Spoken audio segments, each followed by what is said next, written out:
So here are 20 strange artifacts found in the Egyptian Museum in Cairo. Check this out. Number one, this colossal statue. This thing is made of rose granite, which is an extremely hard material.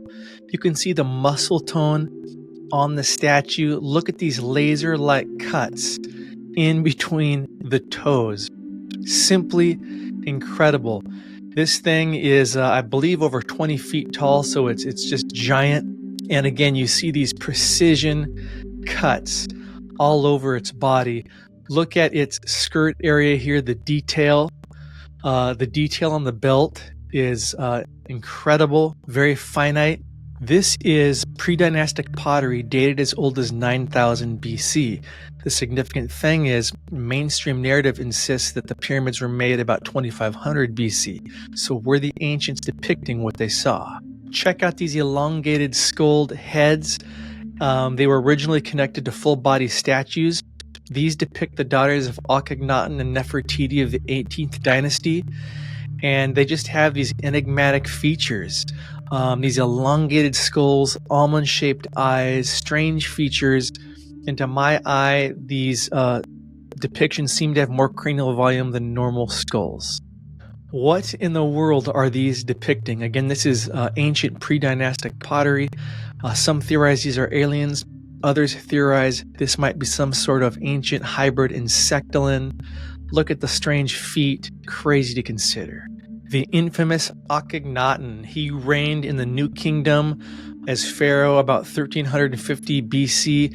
Look at his strange features, strange eyes, cheekbones, chin, large thighs. Many theorize, was this some sort of Nephilim hybrid ruler? I think this might be my favorite artifact in the museum. I call it the sliced granite box. It's hidden away in a dark and dusty corner of the museum, almost like they don't want you to see it. But this is not just any box. This box is also rose granite, but it is sliced like Swiss cheese from top to bottom. I estimate it weighs about 50 tons, and rose granite is extremely hard, ranking about an 8 on the Mohs scale of hardness, with diamond being a 10. Here you can see like the circular saw-like cuts. This thing was cut with almost two saws, one going down from the top and one up from the bottom. Here's me shining my flashlight through the cut, and you can see it extends all the way through this granite. So the big question is, how could the dynastic Egyptians have done this, as the mainstream narrative insists, with their softer copper chisels and hammers?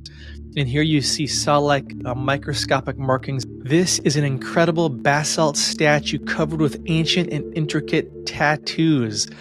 This is said to represent an ancient priest who worked at the temple of Horus. But this statue apparently acted as a source of medicine. And this stela shows snakes, scorpions, crocodiles all over it. It's inscribed with healing texts, and they would pour liquids over it, and the liquids would apparently gain power and be drunk as a cure. Next we have is what I call the bearded fish people. I believe these statues, or this statue, is granodiorite, or maybe it's basalt, but it's black. But the detail on this is simply incredible. Look at the detail on the beard, on the braids of hair, on the belts. This is remarkable. There's no way this could have been done, in my humble opinion, with copper chisels and hammers. This is precision.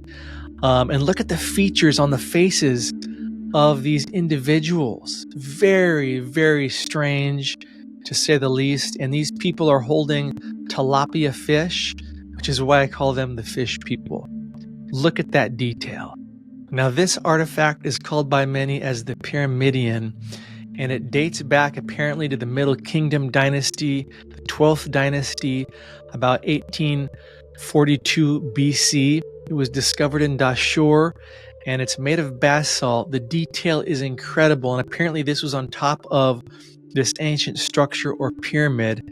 And you can see the winged sun disk and cobras, the eyes. It up close looks like it's made with laser-like precision. You can see my thumb there to give you scale. This celebrates the sun god Ra. This is the micro mini statue of Khufu. It stands less than 3 inches high. It's made of ivory, and this thing is like 3D in detail. Incredible. This is one of my favorite artifacts, this granite box with a lid that has this crazy nub protruding from it.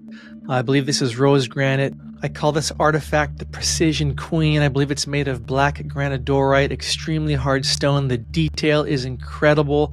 The hair braids, the ears, the eyes, it's finite. How was this accomplished with chisels? Check out the dreads on this dude. Amazing. Again, the word you're going to hear all the time is precision. Simply amazing. This apparently depicts King Ka of the 13th dynasty. Look at those eyes. This granite-like vase is located in a dusty corner. Precision, precision, precision. Mind-blowing precision. How in the world could this have been accomplished again with copper chisels and hammers? I don't think it was. It was made with some form of lost ancient tech. Look inside. This thing is complete and perfect. All right, down the hallway we have another giant granite box, very hard material, and this is precision hollowed out. Incredible to consider. But look what's on the edges of the lip of this box. Is this some form of lost ancient technology? It's as if something was pressed into this extremely hard rose granite that could, again, melt it like butter. Here you can see a better angle where it goes deep inside of it. This was discovered in 1936 near Saqqara with other primitive funerary objects like arrows and copper tools.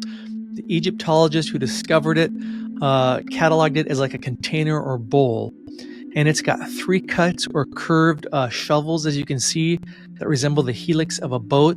In the center is this opening that protrudes up. Is this some kind of unknown mechanism of ancient technology? This is the one and only disc that we've found like this. Again, the Egyptians of 3000 BC who used copper chisels and hammers could not have had the capabilities to create such a sophisticated piece of technology.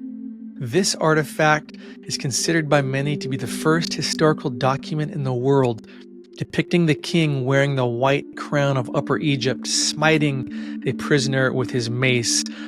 So this little artifact caught my mind in this case. Yes, it looks like a bird, but could it be more than a bird?